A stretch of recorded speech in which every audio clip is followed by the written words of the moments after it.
Hello and welcome to The Agenda. I'm Stephen Cole. Charging ahead, the electric car sector is surging, but can the world's infrastructure cope with the drive away from the internal combustion engine? Car manufacturer Volvo says it'll be fully electric by 2030, but are drivers ready to make the switch? It's goodbye petrol stations and hello charging points, but is green infrastructure keeping up with demand? And with an unprecedented global need for car battery metals, we'll be hearing why the solution could lie on the seabed.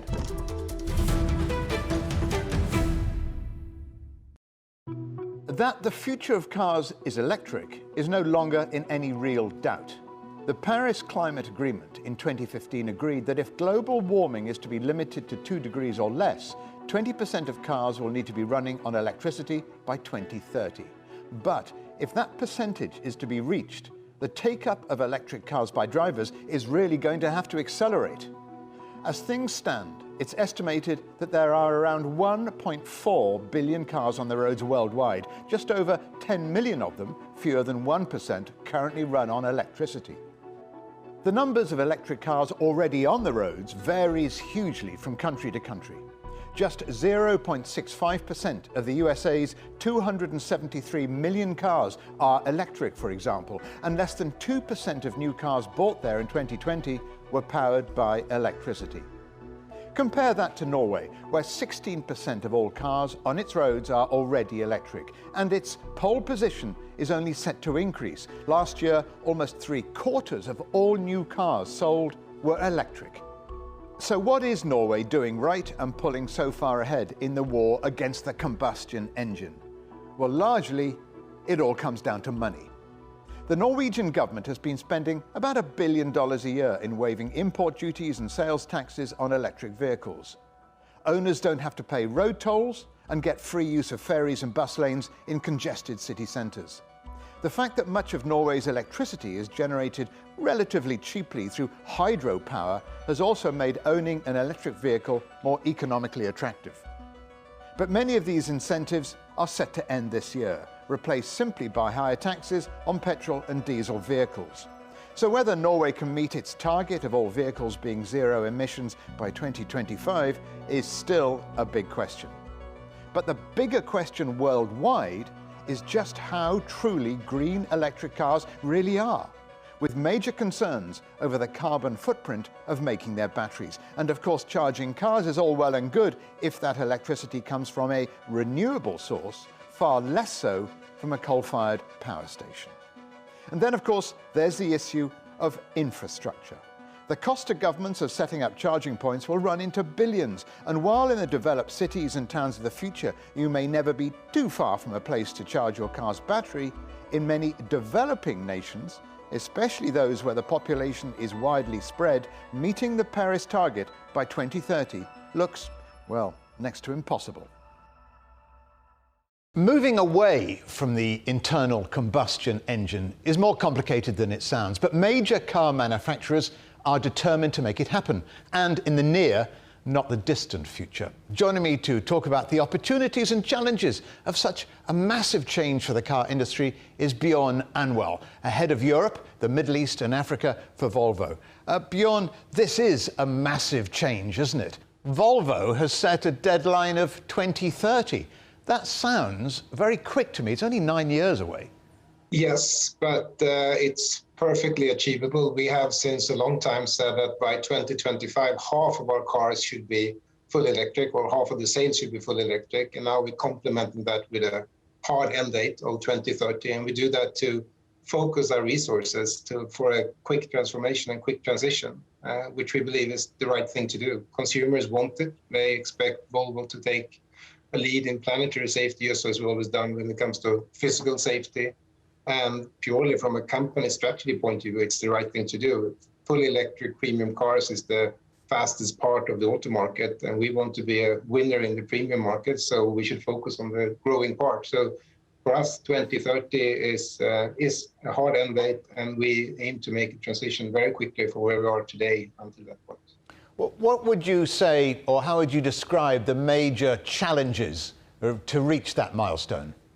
There are a number of things that we as a society need to go through in order to get there. First of all, there is the affordability of fully electric cars, and primarily the battery cells need to get cheaper and the technology needs to get better for that to happen. And that will happen with focus and with scale.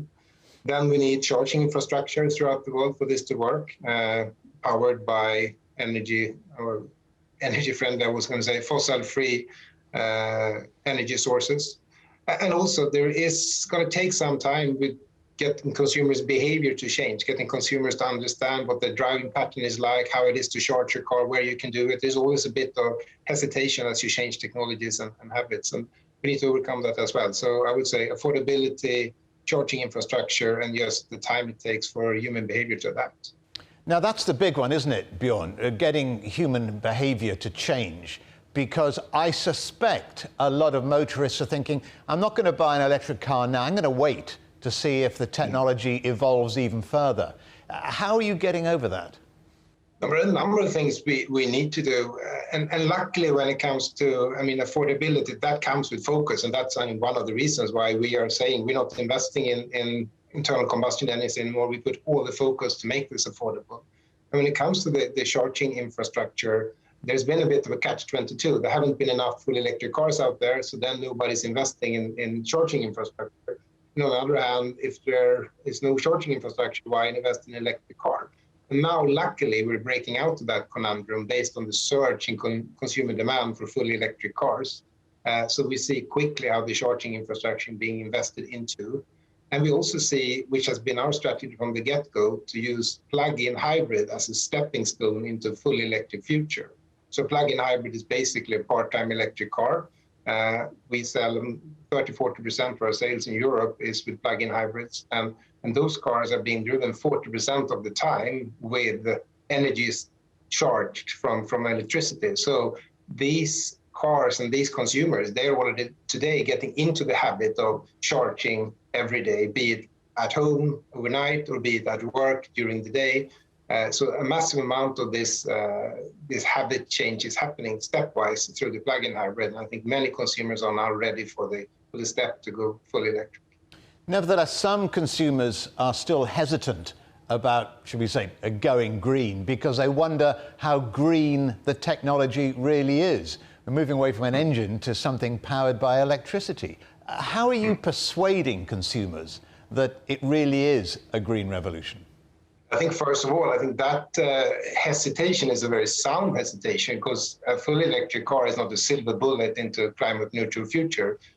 We need to really think through all of the steps of the chain here, from where you source the raw material to the production, the logistics, and in particular when it comes to the battery cells, it's critically important that they are being produced with by producers using fossil-free energy sources. Otherwise, it makes no sense. And then there are other aspects when it comes to battery cells as well. There's an ethics dilemma where some of the key components, say cobalt, for instance, is being typically sourced from areas which are, let's say, problematic from a social structure perspective. So we need to, as an industry, and that's what we're doing at Volvo, investing heavily in tracking systems to make sure that everything that's being used in those cars are sourced in a socially responsible way. So there is no silver bullet there, and I think what we can do as a producer is to be extremely transparent. What is the carbon footprint over the full life cycle? What are the different origin of sourcing, and how do we make sure we live up to sourcing everything in a socially responsible way? This is not a solution for tomorrow, it's a solution for the next decade, and we need to work through many problems. You've put your finger on an important point there, Björn, about the battery. And people have this vague idea, well, where are the batteries made? And lithium, what's that? Is that part of the battery? Where does that come from? And how ecologically friendly is lithium and some of the components of a battery? And can you renew it, or do you have to buy, what happens to the battery once you've used it? Yes. No, and those are exactly the questions that we need to have solid answers to. And the short answer is, everything that gets sourced should be sourced in a socially responsible way. And we at Volvo will never source anything that we can't guarantee is sourced in a socially responsible way. And as a system, we need to make sure that those rare earth materials are recycled. So once the battery is used, there has to be very effective recycling processes to get those materials back into producing new batteries. So that circular design and thinking is something that needs to go into this revolution at the get-go. We can't think about that in the end.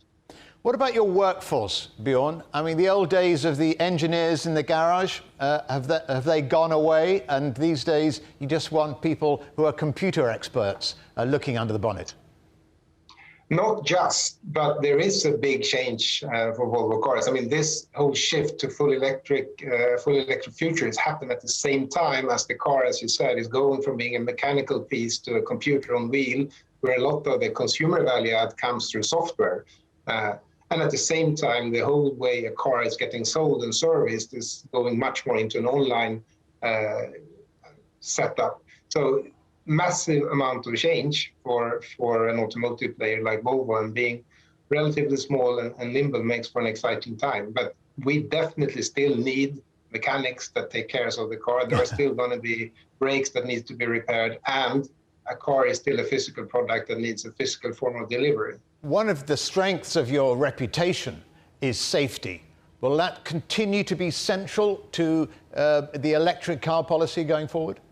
Yes, safety is core DNA on Volvo. It will continue to be a core DNA on Volvo. What we're doing now, and what I think our consumers expect from us, is that we include a broader sense of safety. I mean, planetary safety, sustainability is a core safety issue for the time to come. And we are promising our consumers to live up to the same excellence there as we have always within safety. If you make that a core part of your DNA, and you focus wholeheartedly over time, you can drive a lot of change. I think we showed it with physical safety, and we are determined to also show it with planetary safety.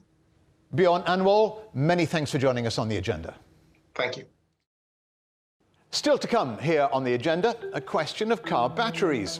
Companies are mining our seabeds for the much-needed metals, but at what cost to our oceans?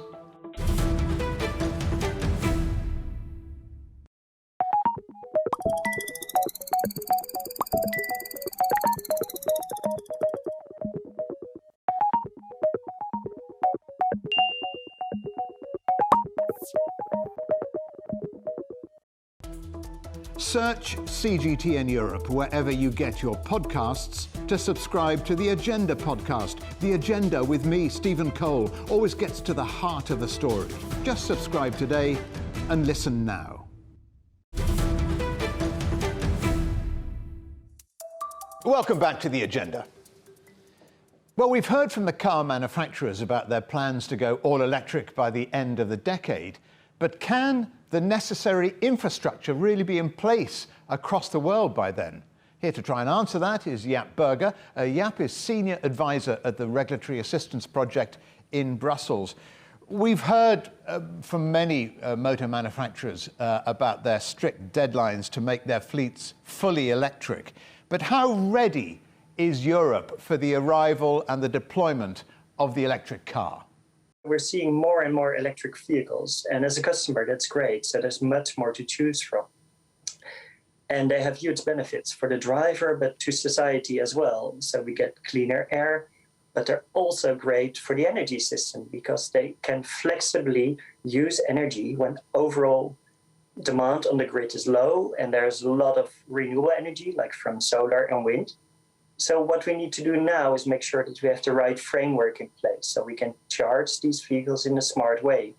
When you talk about, the right framework, this is happening seemingly very quickly, isn't it? And I wonder, what kind of framework do we need to set up?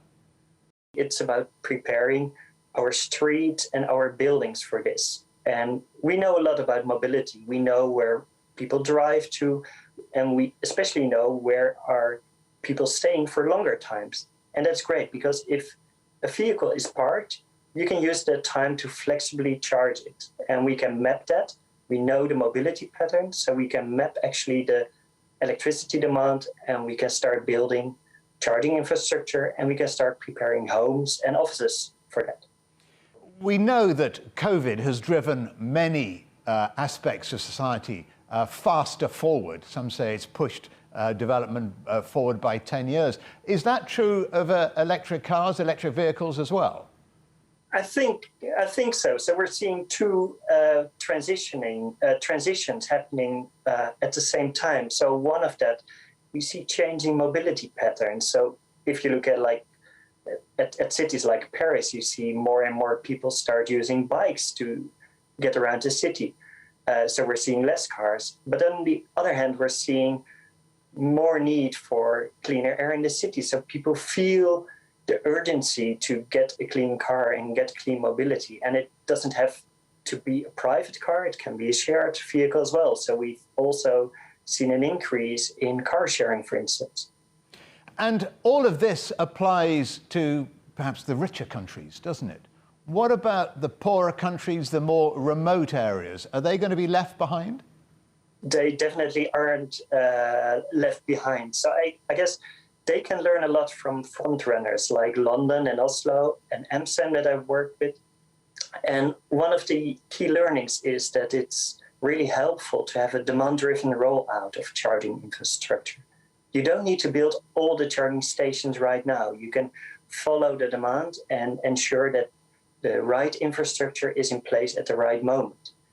And the European Commission is making charging infrastructure a key element of the post-COVID recovery plans. So there's also funding available to help member states with that. And I guess it pays off for them to now start building an essential charging network. So placing chargers in strategic locations so that people can make the switch to electric vehicles. And a market for EV charging will grow from there. You talk about arranging the charging of vehicles in cities. We're looking at a redesign, aren't we, almost, of streets and also homes in the short term so that electric vehicles can be charged more easily. Yeah, definitely. So we've planned buildings in a very traditional way. But if you look at your car now, an electric car, it becomes a flexible energy buffer for your house.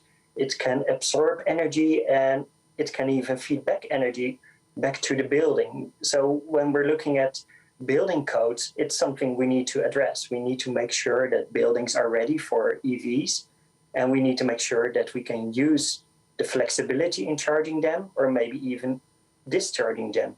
So we also need to have smarter buildings.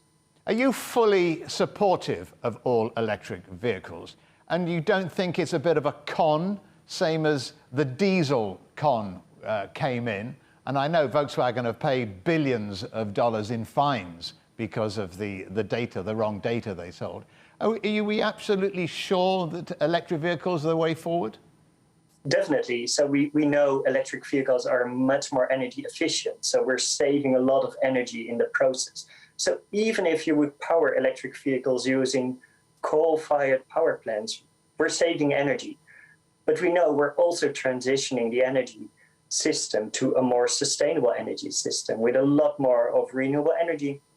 And we can actually use the flexibility in charging EVs for absorbing more of that solar and wind energy. And when it comes to the bare materials needed for electric vehicles, we know that we're able to recycle those materials. So in the end, we'll be needing less raw materials for electric vehicles than we're needing raw materials for fossil fuel cars. Jaap Burger, Senior Advisor at the Regulatory Assistance Project in Brussels. Many thanks to you for joining us on the agenda. Thanks for having me. So, while we may need fewer raw materials for an electric car battery, are enough of them available to meet such a dramatic rise in global demand? And how can we minimize harm to the environment while making those batteries? Let's speak now to Jaap Burger, Chairman and CEO of Deep Green. Jaap, most companies are sourcing the materials needed for these batteries on land, but you're scouring the seabed. Why? You know, we believe that we can produce battery metals and massively compress the environmental and social cost by collecting these polymetallic nodules off the ocean floor and converting them into battery metals. And as we know, we're about to enter into a period of enormous increase in metal production because we want to move away from fossil fuels. But to do that, we have to build batteries and billions of them. Are there then not enough resources on land to supply the rising demand for electric vehicle batteries? It's not so much that there aren't enough, it's about the environmental cost of them, because let's face, say, an electric vehicle battery cathode is mainly nickel heavy. And if we look at where the future supplies of nickel lie, they're in the form of nickel laterites. And of course, they form in wet tropical areas under rainforests. And so that's why we need to look at metal production from a full life cycle analysis. And we shouldn't be destroying our carbon sinks to get access to these metals. And our studies have shown that we can produce battery cathodes and compress the CO2 emissions by more than 90%, which is an enormous number. And so we need to stop destroying these carbon sinks, which also happen to be some of the most biodiverse areas on our planet. Okay, so you might be helping save the planet on land, but what about underwater? Could there be damage because of deep sea mining to the seas, the ocean, and the ocean beds? I'll say there's no perfect solution. There will be some impact, but what we are understanding are those impacts now, and we're also developing plans how we can mitigate those impacts. But Stephen, it's worth going back a step and saying, if we had our time again and took a planetary perspective, we would carry out extractive industries in the parts of the planet where there were the least life. And we'd go to our deserts, right? We wouldn't go to our tropical rainforests. And that's what we're dealing with in the abyssal zone. It's the biggest desert on the planet. Which part of the world, then, are you focusing on the most now? Well, the good news is there is one concentrated part of the Pacific Ocean. It's known as the Clarion-Clipperton Zone. Today, there's less than 1.2 million square kilometers under exploration licenses. So there's no extraction happening for commercial profit. It's all exploration at the moment. And, if we think about the oceans, they're around 360 million square kilometers in size. So we're talking about less than 0.3 of 1% of our oceans. And there's enough metals in that area to electrify the entire passenger transport fleet 2 times over. Now, our company, Deep Green, which is soon to be known as the Metals Company, has control over 3 license areas. And we've defined the resource on 2 of them. And we know that on those 2 blocks, we have enough battery metals through these nodules to build 280 million electric vehicle batteries. So it's a really large resource, and thankfully, it's very concentrated in one little area. Jared, on land, obviously you need permission to excavate and mine. Is that true under the water as well? Is deep sea mining regulated? Absolutely. It's very regulated by the International Seabed Authority. And so, and the International Seabed Authority is made up of 167 member states, plus the European Union. And so while we control 3 license areas through our sponsoring states, we also have the Company of China, who have 2 license areas, and Japan and Korea and Singapore and the United Kingdom and some European countries. So we're keeping good company out there, Stephen. Countries are setting their own deadlines to go fully electric, some as soon as 2025. That's just 4 years away. Do you feel perhaps sometimes they're rushing into things without thinking through the full consequences of going electric? Well, I think that only now are people really starting to focus on the full life cycle analysis of the supply chain. I think previously they've thought, well, we can push that problem off to other people. We can push that off to the battery makers. And we've all seen images of child labor in the Congo, and we find that very upsetting.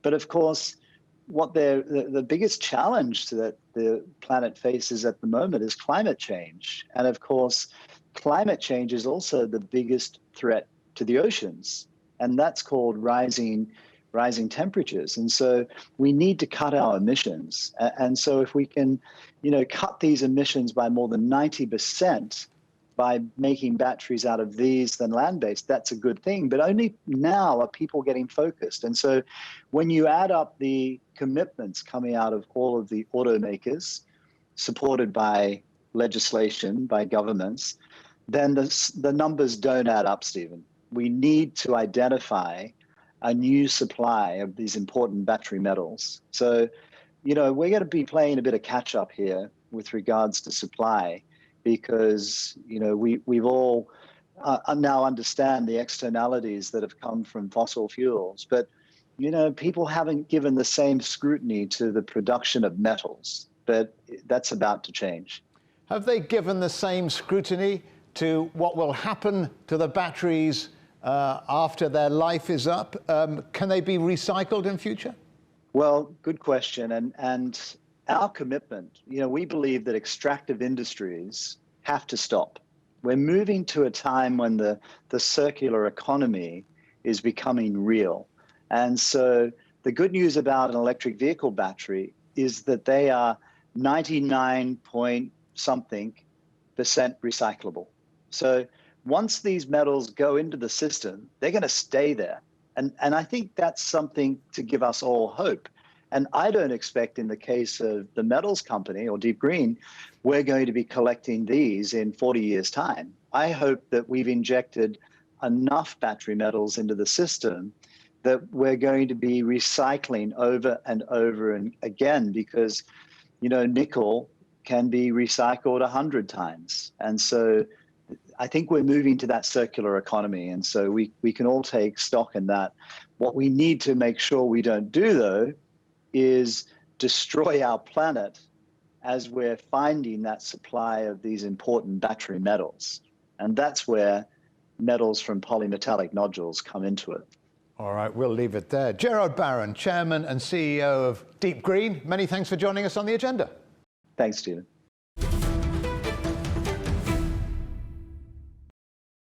All the major car manufacturers in Europe have pledged to go electric, and as a result are investing billions of dollars in what they see as the future of transport. By 2030, the EU wants 30 million electric vehicles on its roads.